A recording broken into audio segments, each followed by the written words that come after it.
திமுக அரசாங்கமே தான் ஆதரவா தானே இருக்கு. திமுக அரசாங்கம் சீமானுக்கு ஆதரவா இருக்கா? அதானே 30 கிராம் கஞ்சா வச்சிருந்தா உங்களை போலீஸ் போன் அடிச்சு போதை ஒழிப்புக்கு சொன்னா உங்களை பிடிச்சிட்டு போயிருவாங்க. வச்சுக்க அனுமதி இருக்கா?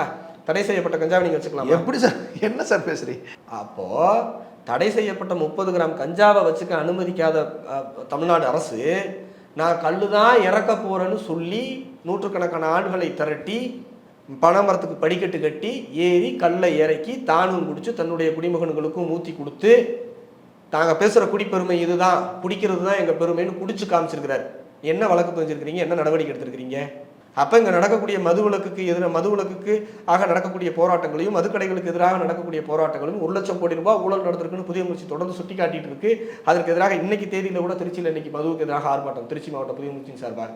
ஸோ இவ்வளோ பெரிய போராட்டம், மக்கள் கொந்தளிச்சு போய் நிற்கிறாங்க. அது பெண்கள் எல்லோரும் எதிராக இருக்கிறாங்க. இதை மடம் மாற்றணும்னா விஜய்க்கு செந்தமிழன் சீமான் விஜய்க்கு ஒரு அட்வைஸ் பண்ணாரு பாருங்க, ரோட்டில் அந்த பக்கம் இல்லாட்டி இந்த பக்கம் நடுவில் லாரி அடிச்சுக்கணும். அதே போல் நாங்கள் ஒரு சொல்கிறோம், ஒன்று கல் போதை பொருள்னு சொல்லி ஒத்துக்கிட்டு ரோட்டுக்கு இந்த பக்கம் இல்லை உணவுன்னு சொல்லி இந்த பக்கம் ஆர்கியூ பண்ணு. 2க்கு நடுவில் நின்னா லாரி அடிச்சு செத்து போயிடணும்ல. அதே அட்வைஸ் பொருந்தும்ல.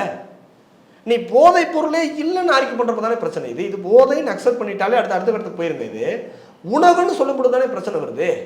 புரியுதா உங்களுக்கு? போதை பொருளே இல்லைன்னு யாருக்கு பண்ண ஏதோ பால்கடலில் அமைஞ்ச அமிர்தத்தை கொண்டு போய் கொடுக்கறது போல இது குடிச்சா குழந்தை பிறக்குங்கிறான். எந்த ரிசர்ச் சென்டரில் ஆராய்ச்சி இதில் குடிச்சா குழந்தை பிறக்குங்கிறாங்க.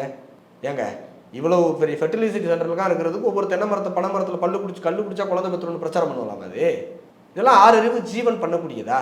வணக்கம், நான் நயினார் நாகேந்திரன் பேசுகிறேன். வரும் 22ஆம் தேதி மதுரையில் முருக பக்தர்கள் மாநாடு நடைபெற இருக்கிறது. அனைவரும் கலந்து கொண்டு சிறப்பிக்குமாறு அன்போடு வேண்டுகிறேன். நன்றி, வணக்கம்.